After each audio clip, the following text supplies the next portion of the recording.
Hey everybody, I'm Bob Rombach. This is Coach Adam Hale back for another Coach's Corner. We've heard the clamor and all the DMs I get. When are you going to do the next coach? That's never happened, ever. But I did hear that one of your assistant coaches really looks forward to it. It's like a Saturday morning or a Thursday morning routine or something for him. So, interesting. So yeah, I don't know. At least one guy's watching. It could be the only one. Could be, but we enjoy it, so yeah, we're just going to keep doing it. That's right. Why don't we start with that, coaches? You guys have been a little bit short-handed. Your dad's been out. Nothing, no problems or anything. Yeah. Just he's been gone home with most of my the mom. season. Mom had surgery, Okay. so he's taking care of her and getting her back on her feet, and then hopefully be back next week. Oh, okay. That's the plan anyway. We'll see how she recovers, and hopefully good to go, and he's back Monday. Yeah, get well soon, D. Right. And then Addison had a little procedure. He's gone this week, I think. Yep. So hopefully he's back next week as well. Okay, so you'll be full go against Glenwood City, maybe. Fingers crossed. Hopefully, yes.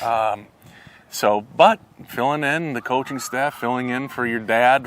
I mean, those shoes are going to be impossible to fill. Hall of Fame coach in Minnesota and whatnot. But how was that with the whole missing him? It's been tough just because of not having obviously him and his knowledge and what a great job he does, and having Addison there, but also the less bodies. Normally, 5 coaches, looking at things, breaking up into drills and stations. Oh, yeah.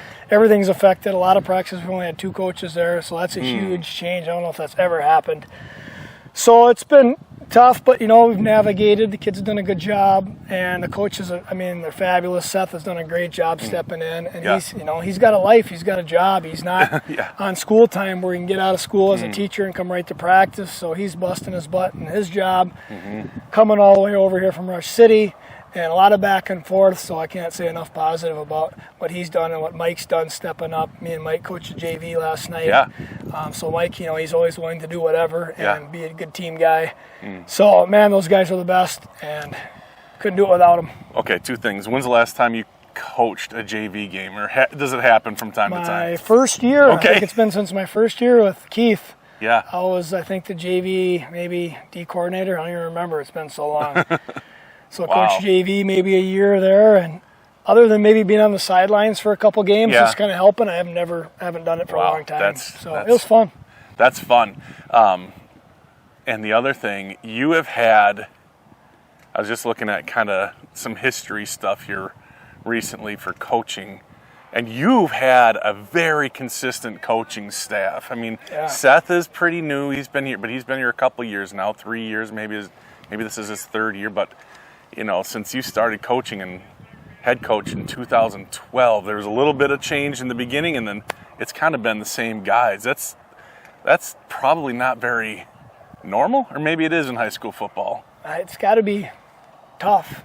I don't know, in other schools, it seems like lately there's been a little more turnover too than in the past, but it's so helpful to have guys that, we just kind of know what to expect from each other and where we can help out with what, and go smoothly that way. Yeah.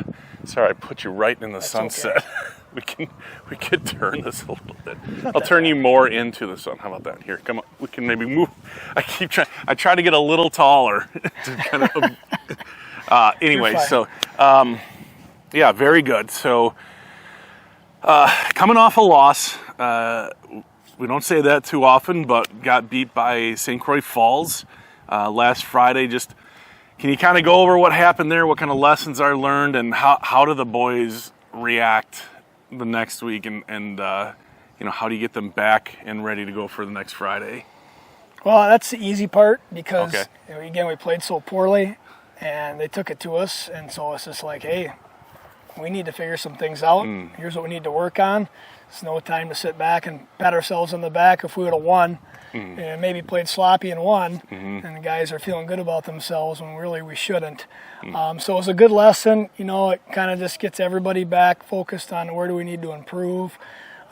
They played really well, did a good job, and we obviously were sloppy and made too many mistakes, and they pounded us. So it's a good lesson. It's a good loss, if you can say that kind of thing, because it's non-conference. It's early in the year. Early and season hopefully, non-conference, again, I said it, if we can learn from it, it's a good loss and take it from that and move forward. Yeah, I guess you'll see if it was how good it was over the next month or so. Sure. Speaking of upcoming stuff, you've got conference play starting on Friday. You head up to rival Webster. Webster is trying to get things going.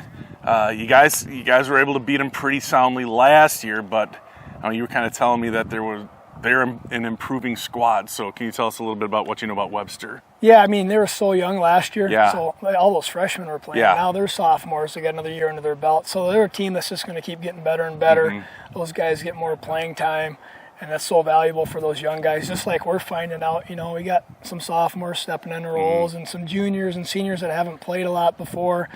And now they get a couple games under their belt. Hopefully they're getting more confident. So and that's what you need. You need some experience. You need to make some big plays and start to feel good about yourself and understand kind of what it takes to perform on a Friday compared to, a JV level game or being on the sidelines. Yeah. Do you notice anything in practice or in your prep or anything, like when it turns from non-conference to conference? Because it's usually 2 non-conference games and then conference. I think that's kind of the pattern. Is there any kind of intensity level change, or does it feel the same week to week? There is after a loss like we Okay, had. so maybe that's more changes things. But I think it helps too the further in the season you go. Yeah, I think just kids are more prepared. They know what's going on a little bit more. Those early games are tough, like I said, for new guys and young guys trying to figure out things. And us trying to figure out our guys, hey, what can we do well? What can we change and do better? So I think it's just kind of a process there and trying to improve each week. And then hopefully, by mid-season and when the conference is in the thick of things, you're playing well and got things somewhat figured out. And this isn't unique to Grantsburg or anything, but, school just started for the upperclassmen today. And, now they can get into sort of a routine, going to school or going to practice right after school and that kind of thing. It's got to help the kids, too, to kind of get into something like that. So, how do you feel like your fantasy football draft went? Supposedly we got grades. I never saw mine. I must have deleted it by accident. I don't know. I got a grade. I'll tell you my grade. My grade was a C. I think I heard a lot of C's. I really? Can't imagine mine was any better. I don't know. Well, we're playing first week, and you're supposed to trounce me. Really? Well, I don't know. Trounce is a long. Those predictions are pretty especially bad. early season. Who can tell? I wasn't feeling very confident right after the draft, but no, but it was fast. Going online is. That was pretty smooth. It's smooth, fast. Not a lot of banter. No, but that kind of takes away a lot of the fun. It doesn't. We'll get back to it next year. Let's see. What else is there to talk about for this year or this week? Any other thoughts on last week, this week, or? Gophers are 0-1. Badgers went ugly. Vikings are Not only are the Gophers 0-1, they were the only team in the Big 10, which is now 17 or 18 teams, whatever it is, to lose last week. It's not surprising. That's horrible. It's not good, but it's not surprising. Okay, yeah, that's right. I hate to say it, I hate to be so negative on them, but what a negative guy. It's been a rough. Well, yeah, they've kind of raised expectations. I think the expectations are raised a little bit. You expect to win a game Maybe they like shouldn't that. be. Man, you were down on them. Can't help it. Why do you still? Okay, so I'll still be a fan forever, but it's it's been tough. It's been a tough go, and we just keep waiting for them to make the climb. And guess what? I don't know if that's ever going to happen. It's never happened. I mean, long enough timeline, I suppose it'll be juggernauts. You love who you love, I guess. The heart wants what the heart wants, Adam. Tune in each week and it's just like the hope Vikings. for the best. Why do we continue to just take it? You can't change. When we live in Wisconsin, it would have been pretty easy to just say, okay, I'm a Packers fan. Now with all those successful, can't do it. All those great quarterbacks and those, What kind of fan would you be if you jumped ship like that? No, I know. Yeah. I would not do that. My brother did that in middle school for a girl. That's disappointing. Vikings start. We're always high on them. They could shock the world, or they could get the first pick of the draft. We'll see how that goes. But anyway, we've really just kind of crashed and burned here at the end of this one. But you're going for your 99th win on Friday in Webster. Not a far drive, guys. Come up and support the team. Unique situation there. A lot of people just kind of walk on the track and don't sit in the bleachers on the visitor side. So kind of a fun atmosphere to watch a ball game. So, and it's at 4 o'clock. Yeah. So that's tough. But we will we'll link to the stream. Webster does their own thing now. So we'll link to that so you can watch it and maybe duck out a little earlier. Boss will, I'm sure, have no problem with that. So, so 4 o'clock. And we can touch on that just a little bit. 4 o'clock because that reffing crew is going to go from there to Unity for their 7 o'clock game. So that's where we're at as far as officiating nowadays. So short-handed. Yeah, so we appreciate officials. Yes, sometimes they blow it, but if we didn't have them, we couldn't play. So overall, super thankful for officials. So any final thoughts on that?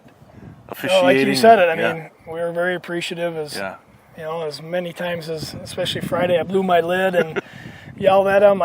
We emailed back and forth afterwards because they asked for film to evaluate themselves. And I said, hey, thanks for letting me vent a couple times on a couple calls. I appreciate you guys because we really do. At the end of the day, it's like, hey, like you said, we can't play without them. And, they're doing double duty. That was their second game last week. They double-headed last week, so it's a tough spot, but until more people start doing it, then that's kind of where we're at. And you just got to live with it. So very good.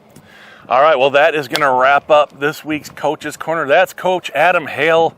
99th win may be coming up here on Friday afternoon. I'm Bob Rombach, and thank you for watching, and we will see you next week.